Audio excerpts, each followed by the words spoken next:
J'avais l'habitude de penser que garder le silence préservait la paix. C'est du moins ce que je me racontais. Quoi qu'il en soit, ce matin-là, quand je suis entrée dans le garage de mon père et que j'ai vu l'étagère vide, les médailles disparues et ce petit mot écrit au stylo rose à paillettes signé, avec tout mon amour, Léa, quelque chose en moi s'est brisé pour de bon. Pendant des années, j'avais laissé couler. Chaque insulte, chaque service exigé, chaque fois qu'elle m'avait traité de personne froide tout en s'appropriant le fruit de mon travail, je me disais que la famille signifiait l'endurance.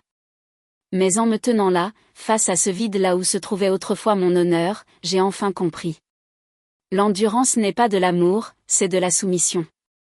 Je m'appelle Clémence Roche. Et ce jour-là, j'ai cessé de me soumettre.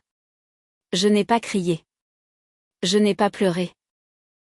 J'ai simplement plié son mot, je l'ai mis dans ma poche et j'ai fait une promesse silencieuse qu'elle n'a jamais entendue. Parce que ce qu'elle avait vendu pour 250 € n'avait jamais été quelque chose que je pouvais me permettre de perdre. Il pleuvait comme toujours à Brest, une pluie douce, infinie, patiente, le genre de pluie qui s'infiltre partout et ne s'en va jamais vraiment. La maison de mon père se trouvait au bout d'un chemin couvert de mousse, s'affaissant sous le poids des années et de l'air salin. Le crépi était terne, le toit rapiécé avec de la tôle et la porte du garage restait entr'ouverte comme un bâillement. Cela sentait l'huile, la vieille peinture et le temps qui passe. À l'intérieur, le silence avait son propre rythme. Ce garage avait été autrefois notre monde, l'endroit où mon père m'avait appris à tenir une clé à molette, à écouter le ronronnement d'un moteur, à réparer ce qui était cassé sans trop en parler. Je n'étais pas revenu depuis des mois, peut-être des années. Mais ce jour-là, le calme semblait plus lourd qu'il n'aurait dû l'être. J'étais venu pour vider les lieux, pour faire de la place pour du renouveau. La poussière s'accrochait à chaque étagère. Mes yeux se sont arrêtés dans le coin opposé où une boîte métallique trônait autrefois, mes décorations, mes lettres de service, les dernières preuves d'une vie que j'avais déjà laissée derrière moi. L'endroit était désormais vide, délimité par un rectangle propre dans la poussière. Un mot plié reposait là, écrit avec un stylo brillant. Ne t'inquiète pas, j'en ferai bon usage. Ma gorge s'est serrée. La pluie a commencé à frapper plus fort sur le toit en tôle. Dans le salon, mon père regardait la télévision, le volume trop fort, les yeux mi-clos. Quand je l'ai interrogé sur la boîte, il a à peine tourné la tête, disant que peut-être elle l'avait déplacée, ajoutant que je ne me souciais plus de ces vieilleries. Des vieilleries.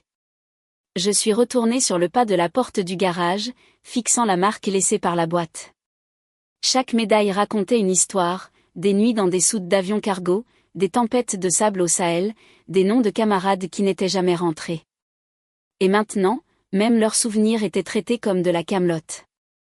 En repartant, la pluie brouillait le pare-brise jusqu'à ce que tout ce qui m'entourait se dissolve. Je continuais d'entendre ces mots, de vieilles affaires, comme un murmure destiné à m'effacer. Mais certaines choses ne se lavent pas si facilement. Certaines choses, une fois prises, ne restent pas disparues longtemps. Une semaine s'est écoulée avant que je ne puisse me résoudre à toucher quoi que ce soit dans mon appartement. À Paris, la pluie ne s'arrêtait jamais vraiment, elle restait suspendue dans l'air, froide et pesante, floutant les fenêtres et noyant la ville dans le gris. Je rattrapais mes courriels professionnels quand une notification est apparue au coin de mon écran, recommandée pour vous, lot de médailles authentiques de l'armée de l'air. Pendant une seconde, j'ai arrêté de respirer. J'ai cliqué et elle était là, ma boîte. L'ordre exact dans lequel je les avais rangées il y a des années. La même petite rayure sur le couvercle en verre. Même la médaille des services humanitaires glissée sur la droite. Prix, 250 €. Vendeur, Léa Soleil. Mes mains sont devenues glacées. Je l'ai appelée. Une musique forte a d'abord résonné, puis sa voix est arrivée, enjouée, insouciante, familière. Elle a ri quand je lui ai posé la question, disant qu'elle prenait juste la poussière, qu'elle avait besoin d'une avance pour son photographe de mariage, qu'elle m'en rachèterait un nouveau jeu comme s'il s'agissait de simples chaussures. J'ai à peine pu articuler les mots, tu n'as pas vendu des objets, tu as vendu 10 ans de ma vie. Puis j'ai raccroché. J'ai imprimé l'annonce et je l'ai envoyée à mon père, espérant qu'il comprendrait ce que cela signifiait. Sa réponse est arrivée quelques minutes plus tard, laisse tomber, Clémence. Ce n'est que du matériel. Du matériel. Toujours ce mot. J'ai ouvert mes dossiers militaires, les mains tremblantes. Chaque médaille possédait un identifiant, un enregistrement numérique. Celle de la mission humanitaire, portant la référence HUM-Z2QF, était toujours classée « Origine restreinte ». Une petite note rouge en bas indiquait « Opération spéciale au Moyen-Orient, diffusion restreinte ». Je me suis appuyé contre mon dossier, fixant le plafond. Cette médaille n'était jamais censée quitter la garde fédérale. Ce que je ne savais pas, c'est qu'à des centaines de kilomètres de là, l'homme qui l'avait acheté, un ancien officier de logistique de mon unité, avait reconnu le numéro de série. En moins d'une heure, il avait signalé la vente à la Direction du Renseignement et de la Sécurité de la Défense, DRSD, et la vie tranquille que je m'étais construite à Paris a commencé à se dissoudre, pièce par pièce. 2 jours plus tard, j'étais en réunion chez Thales quand mon téléphone s'est mis à vibrer sans arrêt, 3 appels manqués de papa, 5 de Léa. Je me suis éclipsée de la salle de conférence et j'ai rappelé. La voix de mon père a déchiré la ligne, brute de panique, les autorités sont ici, Clémence. Ils sont devant ma porte. Ils emmènent ta sœur. C'est toi qui as provoqué ça. Ils disent que c'est une affaire de vol de propriété d'État. J'ai attendu qu'il s'arrête de crier, puis j'ai dit calmement, non, papa. Elle s'est mise ça toute seule sur le dos. Et la ligne a coupé. 1 minute plus tard, un courriel apparaissait dans ma boîte de réception de la part du quartier général de la DRSD, déclaration formelle requise du destinataire original. Coopération immédiate exigée. Ce soir-là, mon téléphone s'est rallumé, non pas avec des appels, mais avec des vidéos. Quelqu'un avait filmé la scène devant la maison de mon père. 2 agents de la gendarmerie emmenant Léa menottée. Le reflet des gyrophares bleus glissant sur son visage alors qu'elle tentait de se cacher des caméras. Son nom était déjà partout sur les réseaux sociaux. Je suis restée assise à mon bureau bien après que tout le monde soit parti, la pluie parisienne martelant les vitres. La ville semblait plus petite que jamais. Puis mon téléphone fixe a sonné. Une voix sèche à l'autre bout s'est présentée, ministère des Armées, bureau des enquêtes spéciales, Madame Roche. Cette affaire pourrait impliquer un objet lié à l'opération Aurore. Nous avons besoin de vous à l'hôtel de Brienne d'ici la fin de la semaine. J'ai regardé la pluie, plus épaisse que de la fumée, et j'ai ressenti cette douleur précise et inévitable, celle qui ne blesse pas d'un coup, mais qui s'installe comme une vérité connue depuis des années. Cette nuit-là, j'ai ouvert mon ordinateur. L'annonce avait disparu, supprimée. Seule l'image enregistrée restait, mes médailles sous un éclairage bon marché, ma dignité volée mise aux enchères. En dessous se trouvait un message de l'acheteur, envoyé en privé, ne les laisse pas te culpabiliser pour avoir fait ce qui est juste. L'intégrité signifie encore quelque chose. Je l'ai lu et relu.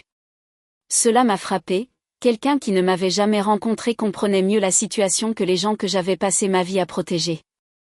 Au matin, j'avais fait mon sac. Le premier train pour Paris-Montparnasse partait avant l'aube, et j'en avais fini d'attendre la permission de défendre ce qui m'appartenait. Le quartier des ministères à Paris semblait avoir été construit pour faire en sorte que les gens se sentent petits, des bâtiments de pierre massive, des sols en marbre poli, le genre de silence qui vous permet d'entendre les battements de votre propre cœur. À l'intérieur des bureaux de la sécurité, tout sentait le désinfectant et la discipline.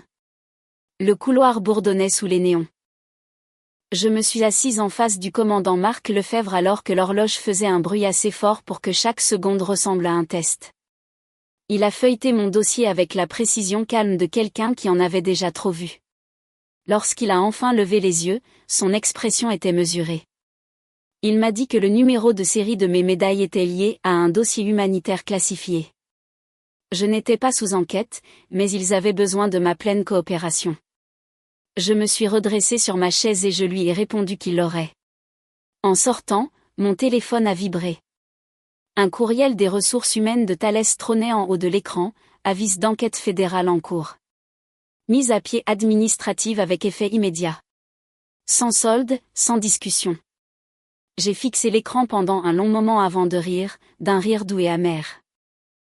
Ainsi, même l'honnêteté s'accompagnait d'un congé sans solde.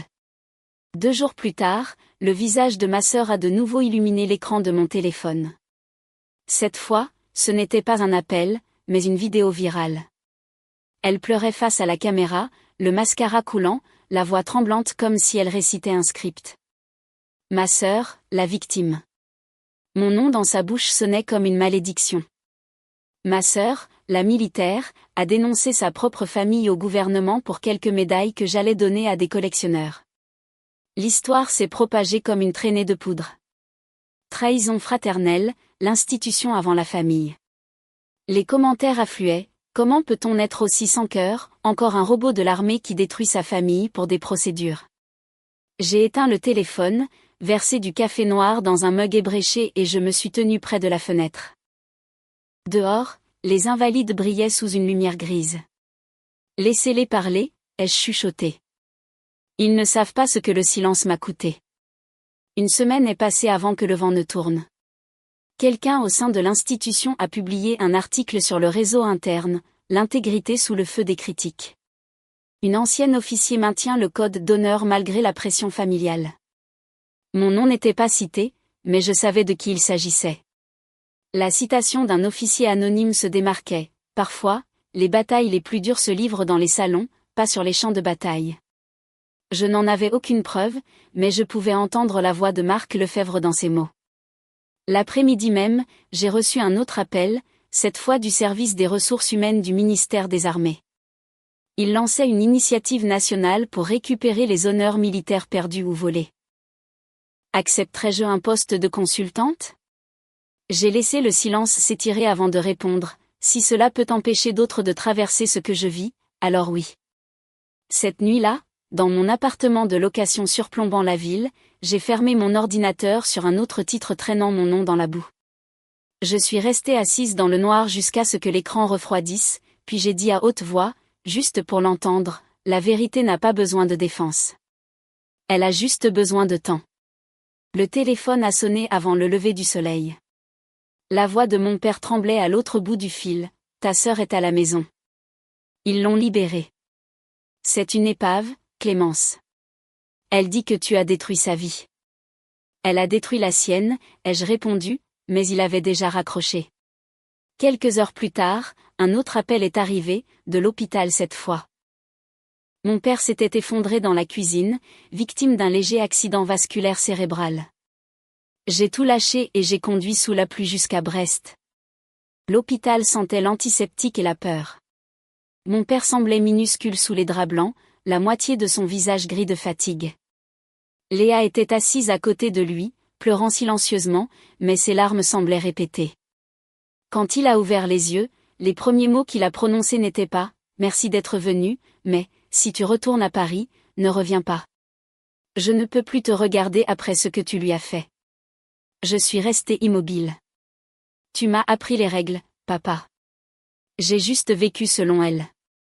Ces règles t'ont fait perdre ta famille, a-t-il marmonné. Non, ai-je dit doucement, elles ont protégé ce qu'il restait de moi.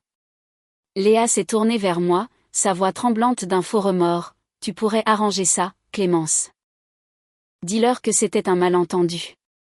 Ils abandonneraient les charges. Et après? Tu vendrais les affaires de quelqu'un d'autre? J'avais juste besoin d'aide. Tu en as eu pendant des années. La pièce est tombée dans le silence, à l'exception du bip lent et régulier du moniteur. Chaque son marquait la distance grandissante entre nous. Plus tard cette nuit-là, j'ai appris qu'elle avait enregistré la conversation sur son téléphone. Un court extrait a fuité sur Internet quelques heures plus tard. Ma sœur est venue à l'hôpital uniquement pour me faire la leçon. 1 million de vues avant le matin. Je ne l'ai même pas regardé. Je n'en avais pas besoin. Puis est venu un autre article, cette fois dans un grand quotidien national, un portrait de femmes qui refusaient de s'excuser pour leurs principes. Ils ont utilisé ma photo de l'article militaire et m'ont appelée « la vétérane sans compromis ». 2 mondes entraient en collision, certains m'appelaient une héroïne, d'autres un monstre. Marc m'a envoyé un court message ce soir-là, le bruit passera, mais souvenez-vous, chaque controverse laisse une trace. Assurez-vous que la vôtre signifie quelque chose. Quand mon père est sorti de l'hôpital, il ne voulait pas croiser mon regard. Avant que je ne parte, il a dit calmement, Tu as fait ton choix, Clémence. Ne t'attends pas à ce que je l'accepte. J'ai pris sa main malgré tout. Je n'ai pas besoin de paix, papa. J'ai besoin d'un but. La pluie m'a suivi tout au long du trajet jusqu'à la voiture. Les routes brillaient sous les lampadaires comme si toute la ville pleurait avec moi. Sur le siège passager reposait la boîte métallique vide que j'avais rapportée de la maison, silencieuse, légère et attendant d'être remplie de quelque chose de nouveau. En traversant le pont de l'Iroise, j'ai allumé la radio. Une chanson passait sur la solitude et le foyer. J'ai relâché un souffle que je ne savais pas avoir retenu et j'ai chuchoté, peut-être que le foyer n'est pas un lieu. Peut-être que c'est un principe. Les lumières de la ville ont disparu derrière moi, avalées par la pluie, et j'ai roulé vers l'est, vers Paris, vers un endroit qui ne se souciait ni de la famille ni du pardon, mais seulement de la vérité. 3 semaines plus tard, j'ai pris mes fonctions à l'annexe du ministère des Armées. Paris ne ressemblait en rien à mon foyer, ses rues étaient trop précises, ses habitants trop concentrés sur leur direction pour remarquer les visages. À l'intérieur, l'air sentait le métal et la rigueur administrative. J'ai été affecté à l'initiative de restitution des honneurs perdus, un programme conçu pour tracer et réclamer les médailles militaires égarées, volées ou vendues. L'ironie ne m'échappait pas, la femme accusée d'avoir perdu les siennes protégeait désormais celles de tous les autres. La première réunion a commencé dans une salle de conférence aux parois de verre. Mon nouveau superviseur s'est retourné et j'ai failli rire, le commandant Marc Lefebvre, l'enquêteur de la DRSD qui m'avait interrogé comme une suspecte.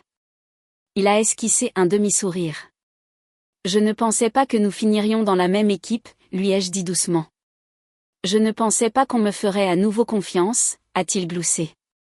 La confiance finit par revenir, si vous l'obligez à vous mériter d'abord.